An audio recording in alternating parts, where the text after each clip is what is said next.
Good morning dear students, જય શ્રી કૃષ્ણ. આશા રાખું છું કે તમારી બધાની દિવાળી નવું વરસ સારું ગયું હશે.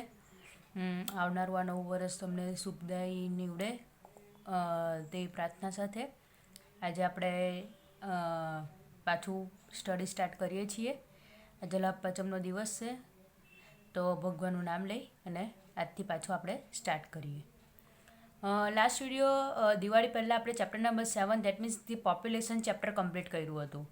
હવે આજથી આપણે ચેપ્ટર નંબર 8 દેટ મીન્સ કે એગ્રીકલ્ચર સેક્ટર સ્ટાર્ટ કરવા જઈ રહ્યા છે.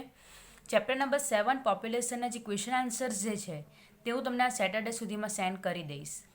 સો 7 સુધીનું તમારી બુકની અંદરમાં બધું લખાઈને કમ્પ્લીટ હોવું જોઈએ. હોપ સો કે આપણે ખૂબ જ ટૂંક સમયમાં મળવાના છે એવી આશા દેખાઈ રહી છે. વાત ચાલી રહી છે કે આપણે ટૂંક સમયમાં સ્કૂલમાં મળશું. જોઈએ હવે કઈ રીતે મળાય તે. મળાય પછી તો ખૂબ જ સારું છે, આપણે ખૂબ સારી રીતે આગળ વધી શકશું. પણ જ્યાં સુધી ફાઇનલ ન્યૂઝ નહીં આવે ત્યાં સુધી આપણે ઓનલાઈન સ્ટાર્ટ રાખીએ છીએ, વર્ચ્યુઅલ સ્ટાર્ટ રાખીએ છીએ. ચાલુ કરીએ chapter number 8 agriculture sector. Agriculture sector એક એવી વસ્તુ છે કે જે દરેક તેમાં બી ઇન્ડિયા જેવી કન્ટ્રી માટે ખૂબ જ ઇમ્પોર્ટન્ટ છે. We all know that it is an important sector for the development of the India's economy, right? Because most of the population are dependent on the agriculture sector, right? તો આ ચેપ્ટરની આપણે એની અંદરમાં આપણે કઈ કઈ વસ્તુ જોવાના છે કે how it is important for development of the economy, what are the reason for the low agriculture productivity અને how we can improve that, right? તે કઈ કઈ વસ્તુ જોવાના છે તે આપણે જોઈ લઈએ ચેપ્ટરમાં. સો આ ચેપ્ટરમાં first of all introduction. After that આપણે જોવાના છે ઇમ્પોર્ટન્સ ઓફ એગ્રીકલ્ચર સેક્ટર, કે એગ્રીકલ્ચર સેક્ટરનું શું ઇમ્પોર્ટન્સ છે તે. After the present situation of agriculture sector in India, right? કે what is the present situation of agriculture sector in the national income, in the employment, in the export income, in the living standard, in the growth of agriculture production and in the industrial development, right? આ બધામાં agriculture સેક્ટરની present situation શું છે તો એના વિશે discuss કરવાના છે. After that what are the causes of the low agriculture productivity? We all know that કે sometimes we saw that કે some vegetables છે, fruits છે, બધાના પ્રાઇસ રાઇઝ જાય છે અને એનું રીઝન છે કે એગ્રીકલ્ચર પ્રોડક્ટિવિટી એની અમુક લો છે, રાઈટ? સો એના અમુક રીઝન તો first of all institution factor છે. તેની અંદર આપણે જોવાના છે land revenue collection system old ટાઈમની અંદર જે ચાલતું હતું તે, agriculture finance, agriculture marketing, rural social structure. After that technological factor જોવાના છે. અધર ફેક્ટર્સમાં પ્રેશર ઓફ પોપ્યુલેશન, આપણે જોઈ ગયા કે પોપ્યુલેશન ઇન્ડિયાનું ડે બાય ડે ઇન્ક્રીઝ થતું છે તો તે બી એક રીઝન થઈ શકે. Lack of economic planning, right? તો આ જે છે તે causes of low agriculture productivity જે આપણે ડિટેલ્સમાં જોશું. પછી છે measure to increase agriculture productivity. હવે આપણને કોઝિસ ખબર પડી જાય તો પછી એને આપણે કેવી રીતે ઇન્ક્રીઝ કરી શકશું તેના વિશે. તો તેમાં બી હેડ પોઈન્ટ એ જ છે ઇન્સ્ટિટ્યુશનલ ફેક્ટર. તો land related reforms, availability of institutional credit, improvement in the structure of agriculture marketing, agriculture research. After that technological measures, તેની અંદર improved seeds, use of chemical base fertiliser, increase in irrigation facility, use of machines, pesticides, soil testing.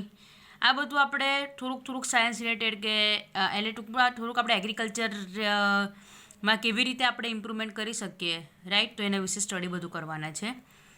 Other measures and last topic છે modern agriculture. તેની અંદરમાં first topic છે green revolution.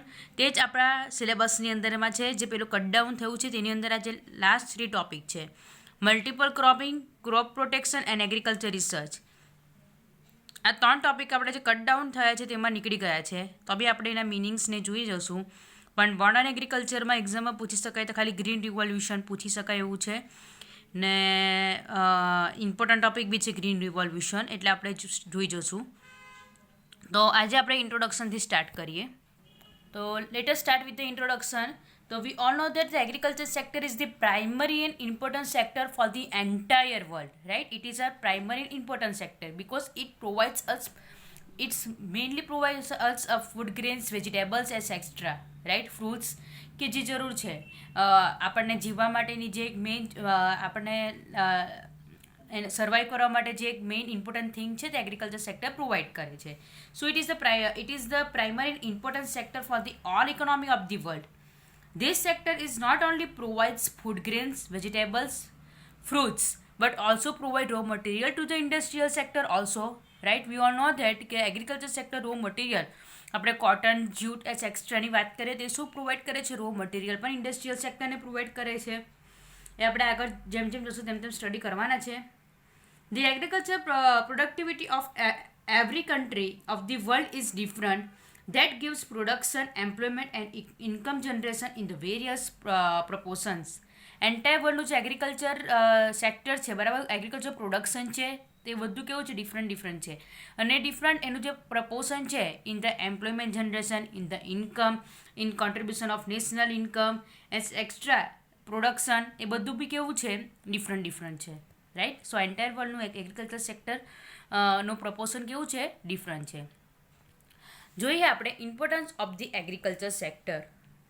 Since the ancient time India has been an agriculture nation. યાદ કરો, આપણે જોયું હતું સોને કી ચીડિયા કહેતા હતા ઇન્ડિયાને. Right? Due to a high dependency on this sector for agriculture production, for employment and for export. બરાબર? ઇન્ડિયાની ઇકોનોમી જે ઇન્ડિયાનું જે પોપ્યુલેશન છે તે મોસ્ટલી એગ્રીકલ્ચર પર ડિપેન્ડન્ટ હતું. એ સૌથી વધારે ઇન્કમ બી જનરેટ પહેલાં કરતું હતું. રાઈટ? અને ઇન્ડિયામાંથી એક્સપોર્ટ બી પહેલાં વધારે થતું હતું. રાઈટ? સો ઇન્ડિયાને એગ્રીકલ્ચર નેશન તરીકે ઓળખાતું હતું. It is like a lifeline of the India. શું હતું? Like a lifeline. ઇન્ડિયન ઇકોનોમીને જીવવા માટેની એક એમ કે ને લાઇફલાઇન, તે શું હતું? એગ્રીકલ્ચર સેક્ટર હતું. રાઈટ? પછી એક તમને ક્વેશ્ચન આવશે કે it is the backbone of the economy, Indian economy. બરાબર? It is the backbone.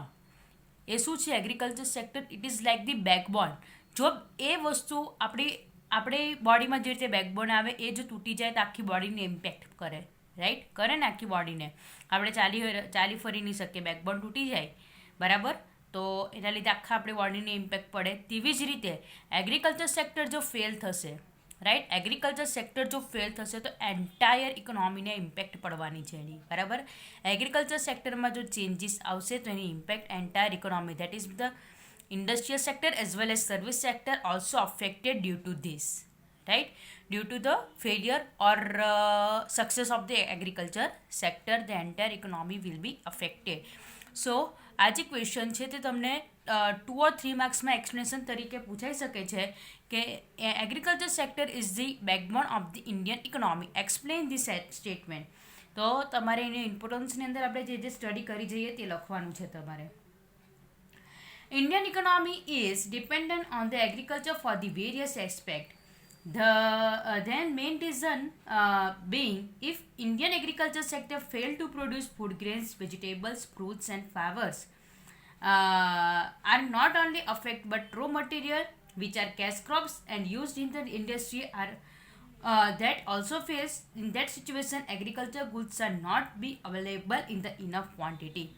જો આપણે શું જોયું કે એગ્રીકલ્ચર પ્રોડક્શન જે છે તે only food grains, vegetable, foods નથી પ્રોવાઈડ કરતું, ઓર ફ્લાવર્સ એક્સેટ્રા નથી પ્રોવાઈડ કરતું, બટ રો મટીરિયલ્સ. બરાબર? એટલે કે આપણે અમુક કેશ ક્રોપની વાત કરીએ. કેશ ક્રોપ જો તમે સ્ટડી કરી ગયા હશો તો શું છે? What is the cash crop? That are the agriculture crop which are the grown for the cell for a profit. બરાબર? ફોર એક્ઝામ્પલ આપણે વાત કરીએ તો કોટન છે, કોફી છે, કોકા છે, ટી છે, સુગરકેન છે. બરાબર? એને આપણે કેશ ક્રોપ કહી શકીએ કે જે એઝ અ રો મટીરિયલ તરીકે ઇન્ડસ્ટ્રીયલ સેક્ટરમાં સપ્લાય કરવામાં આવે છે, which are supply as the raw material to the industrial sector. So જો એગ્રીકલ્ચર પ્રોડક્શન જ જો ફેલ થઈ જાય, બરાબર, તો ઇન્ડસ્ટ્રીયલ સેક્ટર રો મટીરિયલ મળવું પોસિબલ નથી. રાઈટ? રો મટીરિયલ ક્યાંથી આવવાનું? ઇન્ડસ્ટ્રીયલ સેક્ટરમાં જ્યુટ વાત કરીએ, કોટન વાત કરીએ, સુગરકેન વાત કરીએ. રાઈટ? તે બધું મળવાનું નથી. સો અહીંયા લખ્યું છે if the agriculture production falls it also impact on the industrial sector and the service sector also. Right?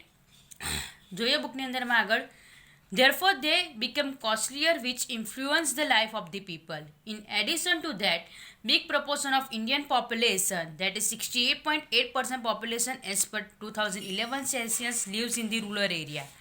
બરાબર, રૂરલ એરિયામાં જે પીપલ લીવ કરતા હોય તેમાંથી પાછું મોસ્ટલી પોપ્યુલેશન શેના પર ડિપેન્ડન્ટ છે? એગ્રીકલ્ચર સેક્ટર પર ડિપેન્ડન્ટ છે. We all know that. And if agriculture production fails, then the income of the big mass gets negative effect. હવે એગ્રીકલ્ચર પ્રોડક્શન પર જો ડિપેન્ડન્ટ રહે, બરાબર, જો આપણે ડિરેક્ટલી વાત કરીએ તો around 49 to 50% population 49 to 50% population જે છે અત્યારનું તે ડિરેક્ટલી એગ્રીકલ્ચર પર ડિપેન્ડન્ટ છે. બટ આપણે ઇનડિરેક્ટલી વાત કરીએ તો એ પર્સન્ટેજ ઘણા વધી જાય છે, રાઈટ. જે ઇન્ડસ્ટ્રીયલ સેક્ટરમાં જે રો મટીરિયલને એવું પ્રોવાઈડ એગ્રીકલ્ચર સેક્ટરથી થતું છે, બરાબર, તો એ રીતે આપણે વાત કરીએ તો ઘણું એ પ્રપોર્શન વધી જાય છે. તો એગ્રીકલ્ચર પ્રોડક્શન જો ફેલ થશે તો એ બધાની ઇન્કમને ઇમ્પેક્ટ થવાની, બરાબર, એ બધાની ઇન્કમને ઇમ્પેક્ટ થવાની, એઝ વેલ એઝ ઇન્ડસ્ટ્રીયલ સેક્ટરમાં પ્રોડક્શન નહીં થવાનું. બીજી બાજુ ઇન્કમ નથી, ડિમાન્ડ બી નથી થવાની, બરાબર. એ લોકોની ઇન્કમ જનરેટ નથી થતી તો એ લોકો ડિમાન્ડ પણ નથી કરવાના. સો આ બધું શું છે? એન્ટાયર ઇકોનોમીને ઇમ્પેક્ટ કરે છે. Due to this, they have to reduce demand of the industrial products. Thus, on a one side, industry are not getting enough raw material, and on the other side, industrial products are not adequate demanded. બરાબર, એક બાજુ શું છે? Raw material બી નથી મળતું અને બીજી બાજુ ડિમાન્ડ પણ નથી થતી. Thus, it can be said that agriculture failures provide failure to the industrial sector, and where both are badly affected, it is obvious say that the third sector, which are the service sector, also faces fall in its demand and the income. બરાબર, હવે industrial સેક્ટરવાળાને બી income નહીં મળે તો એ લોકો બી demand નહીં કરી શકે. સો બધા સેક્ટરને એની ઇમ્પેક્ટ પડવાની છે. Agriculture sector fails, then entire economy fails. In short, once the agriculture succeeds, then whole world's progress. જો એગ્રીકલ્ચર સેક્ટર સક્સેસ થઈ ગયું તો ઇકોનોમી બી સક્સેસ થવાની ચાન્સીસ વધારે છે. Hence agriculture sector is known as the backbone of the nation, right. એટલે આજે આપણે સ્ટડી કરી ગયા કે કેવી રીતે એગ્રીકલ્ચર સેક્ટર પર બધું ડિપેન્ડન્ટ છે, બરાબર. તો તે વસ્તુ તમારે આ જે ક્વેશ્ચન છે, agriculture sector is the backbone of the economy or Indians economy, કોઈ બી રીતે પૂછે 2 or 3 માર્ક્સમાં, બરાબર, તો તમારે આ વસ્તુ એક્સપ્લેન કરવાની રહેશે, રાઈટ. બુકની અંદર વાત કરું તો પેજ નંબર 93-94 પર જે પેરેગ્રાફ છે તે એક્સપ્લેન કરવાનું છે તમારે. જોઈએ આગળ. India utilizes industrialization since 1956. ઇન્ડસ્ટ્રીયલાઇઝેશન ક્યારથી ઇન્ડિયાએ સ્ટાર્ટ કર્યું? 1956. જે સેકન્ડ 5 year પ્લાન હતું તે છે ને જે ઇન્ડસ્ટ્રી સેક્ટર છે એના પર વધારે ભાર આપ્યો છે. The government of India The government of India has made effort to industrialize the nation, but even today, India is known as the agriculture-oriented economy. ઇન્ડસ્ટ્રીયલાઇઝેશન પર ઇમ્પોર્ટન્સ આવ્યું, બરાબર. એને ડેવલપ કરવા માટે બધા જે બી થઈ શકે ટ્રાયસ તે બધી ટ્રાય કરી છે, બટ તો બી આજે ઇન્ડિયાને એગ્રીકલ્ચર નેશન તરીકે જ ઓળખવામાં આવે છે. It should be noticed that due to planning efforts, dependency on the agriculture production, income, employment, export revenue, etc. have been reduced. આપણે જોયું કે પહેલાંના કરતાં અત્યારમાં એગ્રીકલ્ચર પર જે એમ્પ્લોયમેન્ટ એટલે ડિપેન્ડન્સી છે તે ઓછી થઈ છે, ઇન્કમ જનરેશન એનામાંથી છે તે ઓછું થયું છે, બરાબર. એનું પ્રોડક્શન બી રિડ્યુસ થયું છે. In spite of this, even today the development rate of economy is dependent on the growth of agriculture sector, બરાબર. તો બી આજે ઇન્ડિયન ઇકોનોમી જે છે તે એગ્રીકલ્ચર ગ્રોથ પર જ ડિપેન્ડન્ટ છે, right. So we can say that it is the life line of the India, બરાબર. આ ક્વેશ્ચન બી કદાચ તમને પૂછી શકાય કે એગ્રીકલ્ચર સેક્ટરને લાઈફ લાઇન કેમ કહેવામાં આવે છે, તો તમારે આ બધું મિક્સ લખવાનું રહેશે. મેઇનલી આના કરતાં આ ટ્વિસ્ટેડ હોય તો આ ક્વેશ્ચન પૂછી શકાય, બટ મેઇનલી તમને આ ક્વેશ્ચન વધારે પૂછાય છે કે why agriculture sector is known as the backbone of the nation or economy, કઈ બી રીતે પૂછી શકે. તો આપણે જે પેરેગ્રાફ બધું જોઈ ગયા કે બધી વસ્તુ એના પર ડિપેન્ડ છે. જો એ ફેલ થશે તો બધા જ સેક્ટર ફેલ થવાના છે, તો એ તમારે એક્સપ્લેનેશનમાં લખવાનું રહેશે. સો આજના આપણા ડિસ્કશનમાં મેઇન પોઈન્ટ આ જ હતો, બેકબોનવાળો, અને એગ્રીકલ્ચર સેક્ટર કેમ ઇમ્પોર્ટન્સ છે તે આપણે જોઈ ગયા, રાઈટ. નેક્સ્ટ લેક્ચરમાં આપણે present situation of agriculture sector in India તેના વિશે આપણે ડિસ્કસ કરીશું. બેકબોનનું તમને જેવું સમજ પડે બરાબર તેવું તમે આજે બુકની અંદરમાં ખાલી પોઈન્ટ્સ નોટ ડાઉન કરી રાખજો, રાઈટ. કોઈ બી કન્ફ્યુઝન વિડીયોઝ જોઈ લેજો, અને કોઈ બી કન્ફ્યુઝન ક્વેરીઝ હોય તો પૂછી લેજો. Thank you.